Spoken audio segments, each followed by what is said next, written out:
Well, clearly the televoters and the juries didn't agree on much this year, it seems, right? So this is a perfect opportunity to analyze and break down the overall results of the Eurovision 2019 year. So, you know what that means? Let's talk Eurovision.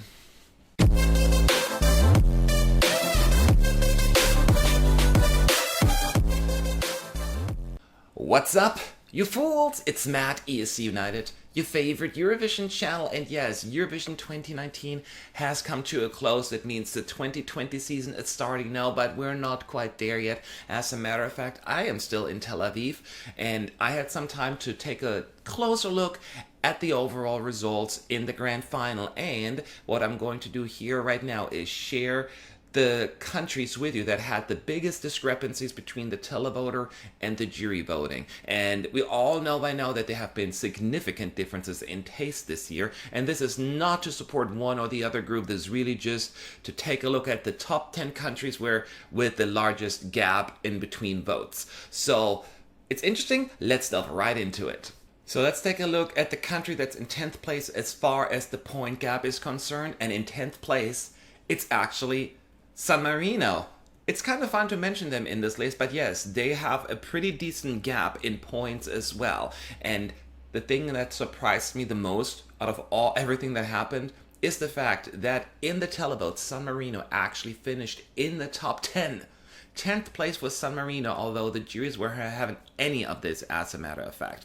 So let's take a look at this. So the televoters gave San Marino 65 points, which isn't a pretty big score for a 10th place, but that's the number they received. The juries, on the other hand, said, no, we are not having that. They put San Marino in 23rd place with 16 points basically, and the difference is 49 points. So a difference of 49 points is already significant, but it's only the 10th place on our list because there are way bigger discrepancies here. But there you have it.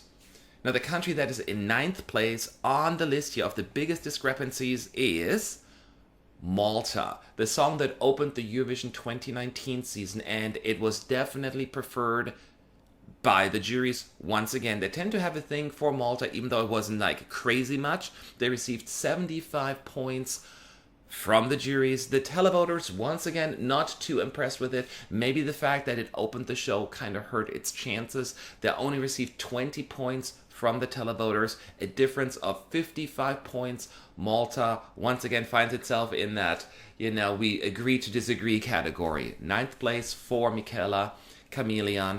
But nevertheless, not a horrible result overall. Who is in 8th place? Oh yes, Switzerland. So as you can see, Switzerland did pretty well with both groups for the most part, but definitely had a higher score with the televoters. Let's take a look at it. So the televoters gave Switzerland 212 points. So it made it past the 200 point mark.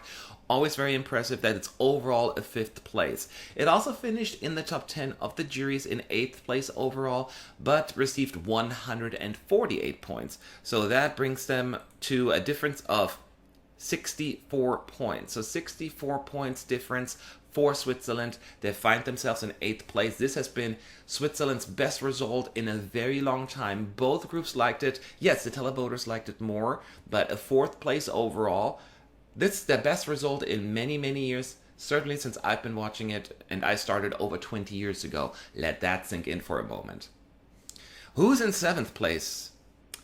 Azerbaijan. That was a very interesting one because I thought it may be the other way around here as far as like who would Azerbaijan support, and they got more support from the juries. Azerbaijan finished in 5th place with 197 points, and then once the televoters results came in, I thought they're going to go big. And they didn't do horrible, but not quite as big as I thought. A total of 100 points, exactly 100 points for Azerbaijan in the televote. That's in 8th place, but hey, not too bad. They still got a good result overall, but there was a difference of 97 points, and that puts them in 7th place. That's already a pretty big margin, and yet they're only in 7th place. As you can see, there's a lot more going on. Who is in 6th place? Russia.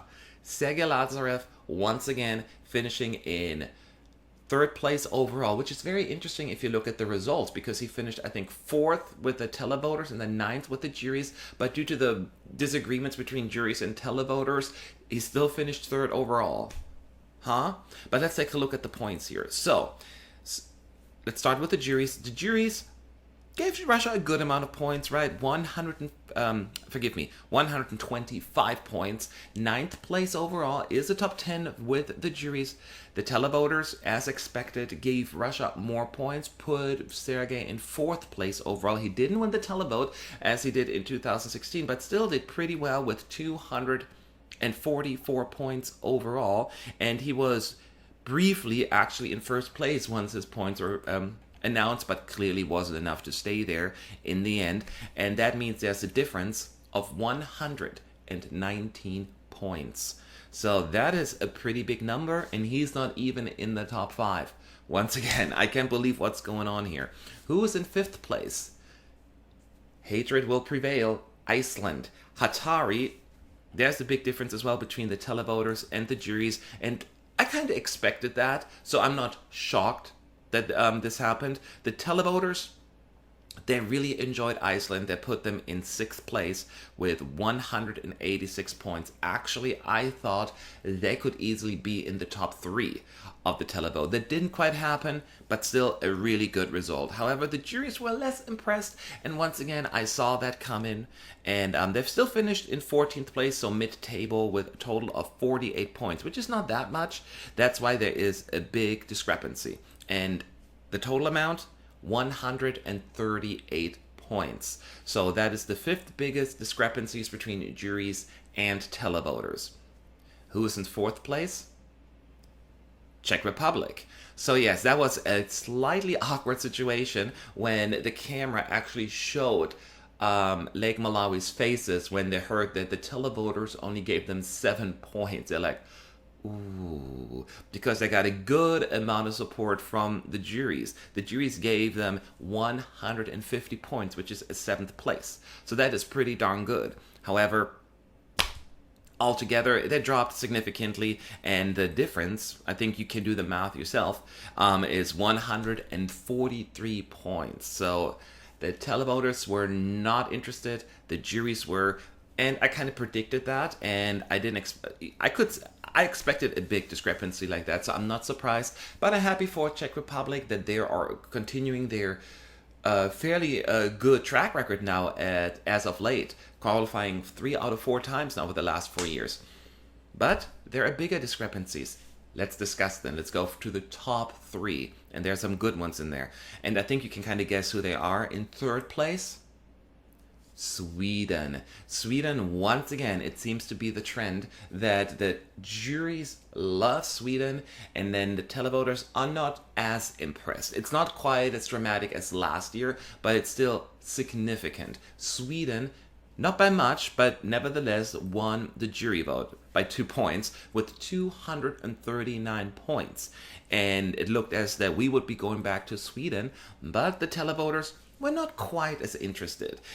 Still a top 10 for Sweden with the televoters, 93 points total. And we all remember John Lundvik's face when his points were announced. Apparently they went viral and memes everywhere. It's kind of cruel. But anyway, there is a big difference, as you can see, and it's the 3rd biggest difference and discrepancy of the year, of the night, with 146 points. Sweden, a 146 points difference. Dang. And yet he's not even close to being the number 1. There are 2 songs where the numbers were off even more. And one of them, in 2nd place, is the country that finished 2nd in the juries, and that is North Macedonia. North Macedonia was this close to winning the jury vote, only 2 points behind Sweden, receiving 237 points. One of North Macedonia's best results ever. Not one, the best result. So this was going to be a good night for them, and they absolutely deserve it. Unfortunately, the televoters were not quite as into the song. Still a respectable 12th place, which is the left side of the scoreboard, even with the televoters, received 58 points from the Televote. So you combine them, and ultimately North Macedonia finished in 8th place. Still a great result, but yes, a huge discrepancy there between the juries and the televoters, with a total difference of 179 points. Hot damn, that is a big number, but we're still not even there, because the number one, and let's all say it together, 1, 2, 3, Norway. Yes, I think Norway was the biggest surprise with the televoters. We all thought it's going to do well with the televoters, but who would have thought that they would win the televote? They won the televote with 291 points. A 30-point lead over the Netherlands, so they would have won Eurovision if it was 100% televote. But that's not how Eurovision works. And the juries, as we all thought, or a lot of us at least, would not score as high. They finished in 15th place with the juries, only receiving 47 points. 47 points. That's a huge difference. A huge difference of 244 points. So the biggest difference of the year is kind of Spirit in the Sky. 244 points, winning the televote, not winning the jury vote, as we clearly saw.